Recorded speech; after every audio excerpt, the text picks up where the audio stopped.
আসলে সব কিছুরই নীতিমালা থাকা ভালো।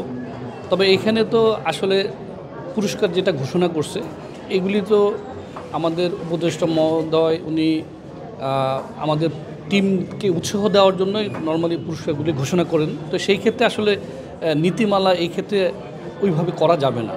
এটা তো ব্যক্তিগতভাবে উনি আগ্রহ প্রকাশ করছেন। উনি প্লেয়ার যারা তারা সাফল্য পেয়েছে তাদেরকে উৎসাহিত করার জন্য পুরস্কার নীতিমালা করেছেন।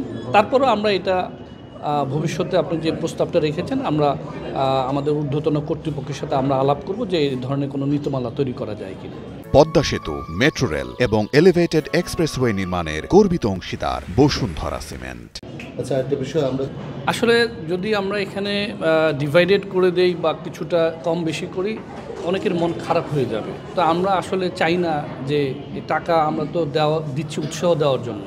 সেই উৎসাহের পরিবর্তে যদি কারো মনে কষ্ট পায় যে না আমাকে কম দিল, আমাকে বেশি দিল, সেইটা যেন বৈষম্যের জন্য শিকার না হয়, সেই জন্যই আমরা এই সবাইকে সমবৈষম্য জিনিস আসলে অবশ্যই সেটা আসলে যারা দেশের জন্য খেলছে, দেশের জন্য খেলতে গিয়ে কিছু সময় হয়তো খেলা থাকছে না বা খেলছে না বা ইনজুরিতে পড়ছে, তো আমাদের সেই জিনিসটা বিবেচনা করা উচিত। না হলে তো আপনি বাইরের দেশগুলিতে দেখেন তারা কিন্তু ইন্স্যুরেন্স করে এবং সেই ইন্স্যুরেন্সের পরিপ্রেক্ষিতে যদি কেউ পা নষ্ট করে বা পা হারায় সেটা কিন্তু সাপ্লিমেন্ট করে দেওয়া হয় ফাইন্যান্সিয়ালি।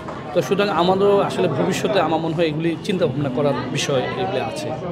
তা এটা তো আমি আগে আপনাকে বলেছি যে আসলে এইটা তো আমরা যখন খেলাটা হয় তখন তাৎক্ষণিকভাবেই উৎসাহ দেওয়ার জন্য এটা ঘোষণা করে। পরবর্তীতে এইটা কোনোটার সাথে আমরা কম্পেয়ার করে টাকাটা আসলে দেওয়া হয় না। আমরা তাৎক্ষণিকভাবে একটা দলকে উৎসাহ দেওয়ার জন্য আমাদের উপদেষ্টা মহোদয় ঘোষণা দিয়েছেন ওই টিমকে যে আরও ভবিষ্যতে যেন ভালো করে। তো সেইটা আসলে কম্পেয়ার করা যায় না। এটা আপনি যে প্রস্তাবটা দিয়েছেন এটা আসলে বিবেচনার জন্য আমি আমাদের ঊর্ধ্বতন কর্তৃপক্ষের সাথে আলাপ করব। এটা করা যেতে পারে। আসলে কোনো কিছুই তো ফিক্সড না। এটা আমরা যদি মনে করি যে না যারা মাঠে পরিশ্রম করছে তাদেরও বৃদ্ধি করা যায়, আবার যারা কোচ তাদেরও কিন্তু ভূমিকা অনেক। সুতরাং আপনি ওই যদি কম বেশি দেয় তখন কিন্তু আবার তখন একটা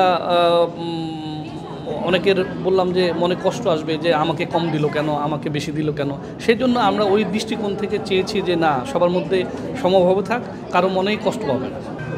হ্যাঁ, আসলে এটা তো আপনার অ্যাডহক কমিটি হয়েছে।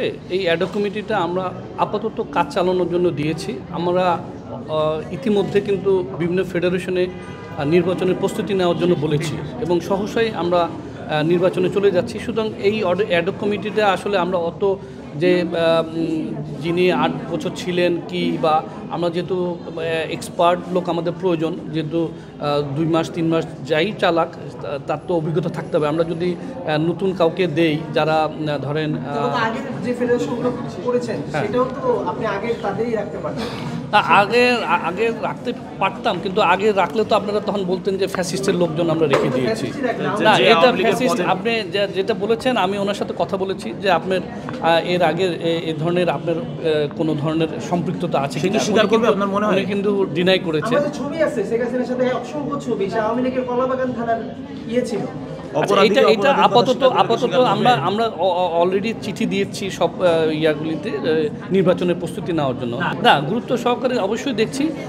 আমরা এটা আমাদের যে ঊর্ধ্বতন কর্তৃপক্ষ আছে ওনাদের নজরে এনেছি। ইনশাল্লাহ এটা হয়তো একটা সলিউশন হবে। এবং বলা হচ্ছে সাইফুল এই কাজটা করে, এটা তো মানে সাইফুল নাকি টাকা খেয়ে এরকম কাজ করেছে অভিযোগ করছে সিনিয়র প্লেয়াররা। আপনি এই বিষয়ে কি বলেন? না, আমার জানা নেই। কারণ হচ্ছে কমিটি দিচ্ছি তো আমরা, তো এটা সাইফুলের সম্পৃক্ততা এখানে খুবই কম।